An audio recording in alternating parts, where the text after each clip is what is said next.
In 1916, the most powerful empire in the world was being run by a peasant, not a general, not a minister, not a prince, a filthy, unwashed mystic from Siberia who could barely read, was making decisions that affected 170 million people.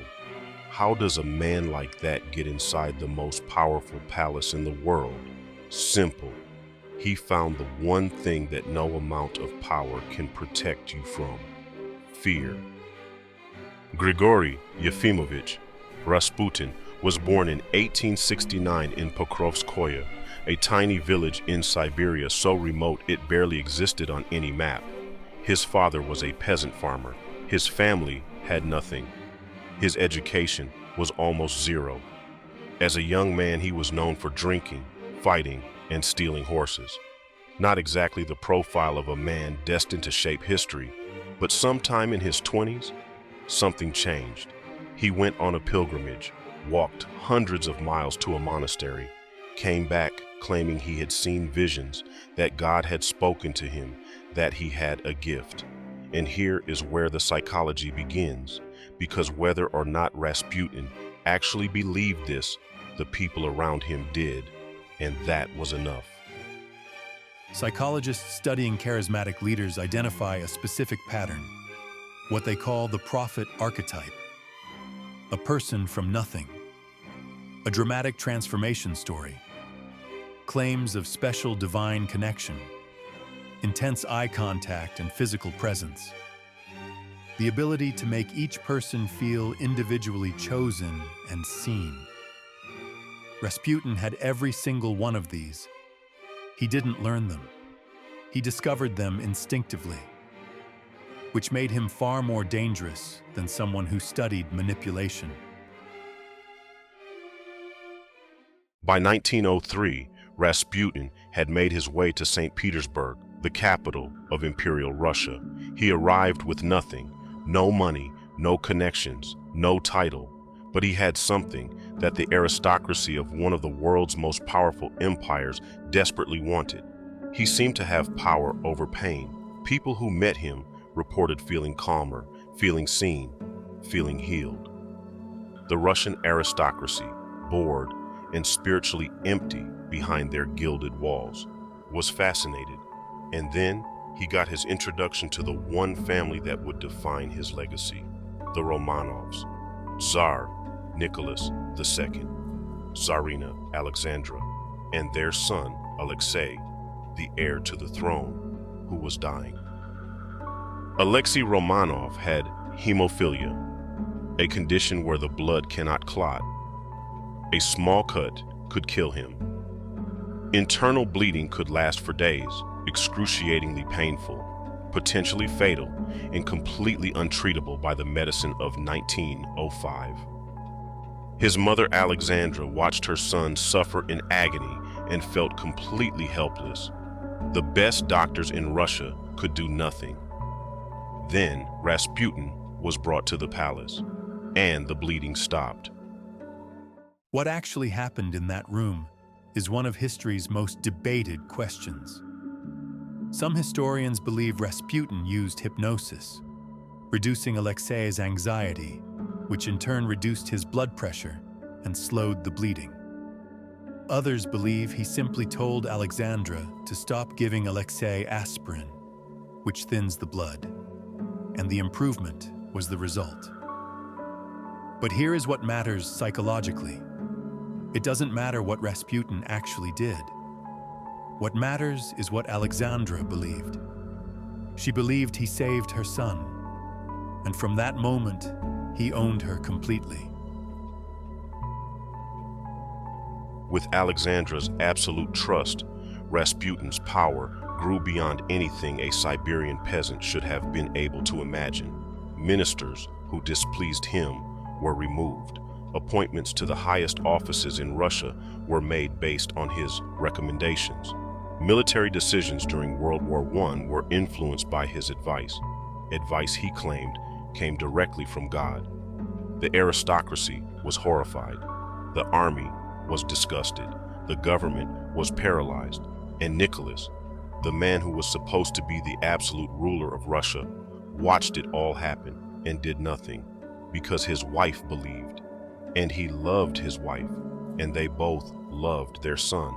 Rasputin had found the perfect lock, and he was the only key. Alexandra wrote to Rasputin constantly, called him our friend, said she could not make decisions without him, said God spoke through him. While Russian soldiers were dying by the millions on the Eastern Front, the Tsarina was consulting a Siberian mystic about military strategy. Russia was losing a world war, and Rasputin was choosing the ministers. But here is what the history books often miss about Rasputin. He was not always the holy man.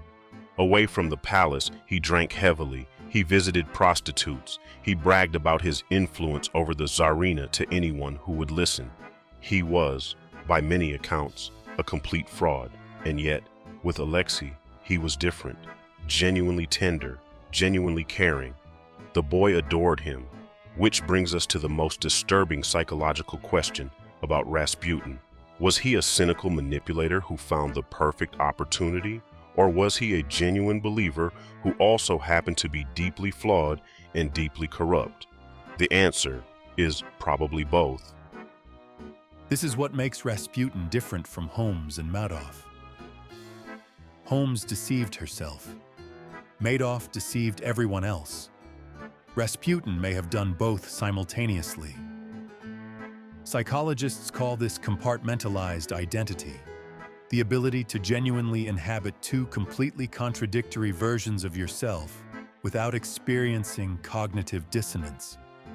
The holy man and the drunk, the healer and the manipulator, the peasant and the power broker, all real, all him, all at the same time.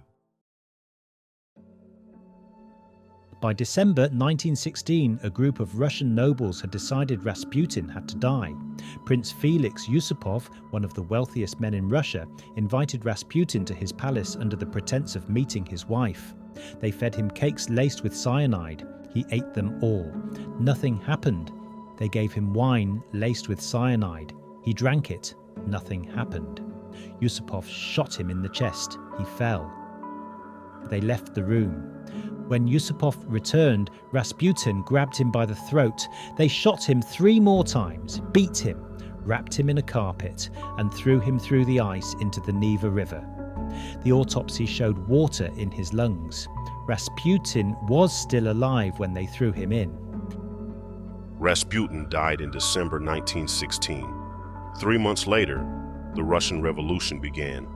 The Tsar abdicated. The 300-year Romanov dynasty ended. 1 year after that, Nicholas, Alexandra, and all their children were executed by the Bolsheviks, including Alexei. The boy Rasputin had spent years trying to save. Everything Rasputin had built, every appointment, every decision, every ounce of influence ended in complete catastrophe for everyone involved, including Russia itself. But here is why Rasputin's story matters today. He didn't rise to power through violence. He didn't buy his way in. He didn't have an army. He rose through one thing only: the ability to find what powerful people were most afraid of and position himself as the only solution. Alexandra was afraid of losing her son. Rasputin became the man who could save him.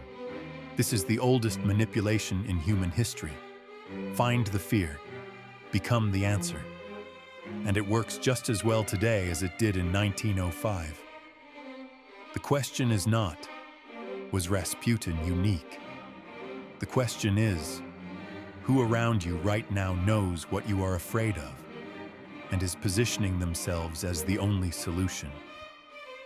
Because that person, whatever they call themselves, is Rasputin. Rasputin once said, "When I die, Russia will die with me." He was wrong about himself, but not entirely wrong about Russia. Next week, We look at the man who used the same psychology as Rasputin, but with a microphone, a camera, and an audience of millions. Subscribe. You already know someone like him.